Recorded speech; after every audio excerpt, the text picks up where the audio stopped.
So finally నేను కానీ మీరు కానీ మన ఫ్యాన్స్ కానీ ఎప్పుడెప్పుడా అని ఎదురు చూస్తున్న దేవరా మూవీ థియేటర్లోకి వచ్చేసిందండి. మరి ఈ సినిమా ఎలా ఉందో ఒక్కసారి మనం ఈ రివ్యూలో తెలుసుకుందాం. దానికంటే ముందు కొత్తగా మన ఛానల్ని చూస్తున్న వాళ్ళు ఎవరైనా ఉంటే ప్లీజ్ గైస్ లైక్ చేయండి, షేర్ చేయండి అండ్ సబ్స్క్రైబ్ చేసుకొని పక్కనున్న బెల్ ఐకాన్ని క్లిక్ చేసుకొని ఆన్లో పెట్టుకోండి friends please. First of all సినిమాపై నా ఒపీనియన్ చెప్పాలంటే బాగుంది. బట్ మనం ఎక్స్పెక్ట్ చేసిన విధంగా అయితే ఏం లేదు, కానీ ఓవరాల్గా అయితే గుడ్ మూవీ అని చెప్పాలి. అటు యాక్షన్ కానీ, ఇటు ఎమోషన్స్ కానీ, విజువల్స్ కానీ, ఆ ఫైట్స్ కానీ అండ్ లవ్ ట్రాక్ కానీ ఇవేవి మిస్ అవ్వలేదబ్బా ఆ కొట్టాల శివ. దేనికదే ఇంప్రెస్ చేసినట్లు సినిమాని ప్రజెంట్ చేశాడు డైరెక్టర్ కొట్టాల శివ. ఇక ఆయనకు తోడు మన జూనియర్ ఎన్టీఆర్ గారు. ఇక తెలిసిందేగా, లేచి సెల్యూట్ చేయాలనిపిస్తుంది ఆయన యాక్షన్కి, ఆయన పర్ఫార్మెన్స్కి. ఫ్యాన్స్ కాలర్ ఎగరేసుకునేలా పర్ఫామ్ చేశారు ఎన్టీఆర్ గారు. అసలు ఈ దేవరా మూవీ స్టోరీ ఏంటంటే, ఎర్ర సముద్రం తీరాన దట్టమైన అడవిలోని కొండ ప్రాంతంలో ఉండే దేవర అంటే మన జూనియర్ ఎన్టీఆర్ గారు అండ్ భైరవ సైఫ్ అలీ ఖాన్ గారు, ఇక వీళ్ళ స్నేహితులైన శ్రీకాంత్ అండ్ చాకో, వీళ్ళు నలుగురు కలిసి సముద్రంలో వేటకు వెళుతూ జీవనం సాగిస్తుంటారు. అయితే వారి జీవితాల్లో ఎలాంటి ఎదుగుదల లేకపోవడం చూసి మురుగా అంటే మురళీ శర్మ వారికి భారీగా డబ్బులు వచ్చే పని చూపిస్తుంటాడు.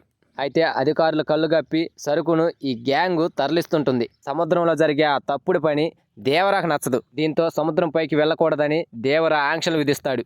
దాంతో దేవరాని మట్టు పెట్టడానికి భైరవ ప్లాన్ చేస్తాడు. ఆ విషయం తెలిసిన దేవర ఓ అనూహ్యమైన నిర్ణయం తీసుకుంటాడు.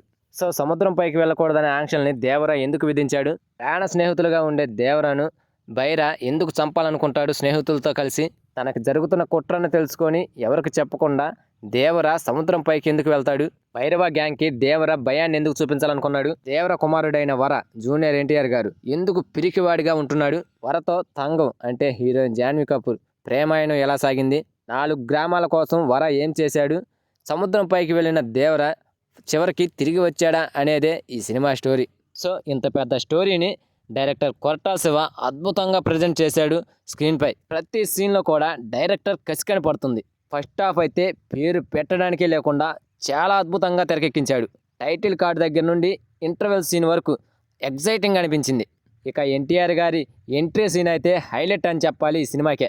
ఆ వాటర్లో నుండి ఎన్టీఆర్ గారు ఎంట్రీ ఇవ్వడం చాలా బాగుంది. ఇండియాలో వరల్డ్ కప్ జరిగే క్రికెట్ మ్యాచ్ల స్టేడియాలపై బాంబు దాడి చేసేందుకు యతి మాఫియా ప్లాన్ చేస్తుంది. దాంతో రా అధికారులు అజయ్ టీం యతి మాఫియా కోసం సెర్చ్ చేస్తూ ఉంటుంది.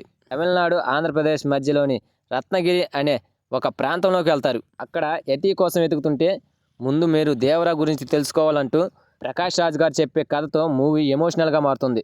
ఇక సైఫ్తో జూనియర్ ఎన్టీఆర్ గారి సీన్స్ చాలా పవర్ఫుల్గా అనిపించడంతో ఈ మూవీ ఫస్ట్ హాఫ్ అంతా కూడా చాలా ఆసక్తికరంగా అనిపిస్తుంది. ఇక ఇంటర్వెల్ సీన్ అయితే ఓ అద్భుతం అని చెప్పాలి. ఓ భారీ ట్విస్ట్తో డైరెక్టర్ కొరటాల శివ ఫస్ట్ హాఫ్ను ముగిస్తాడు. ఇంటర్వెల్ సీన్ కూడా ఓ హైలైట్ అని చెప్పాలి ఈ సినిమాకి.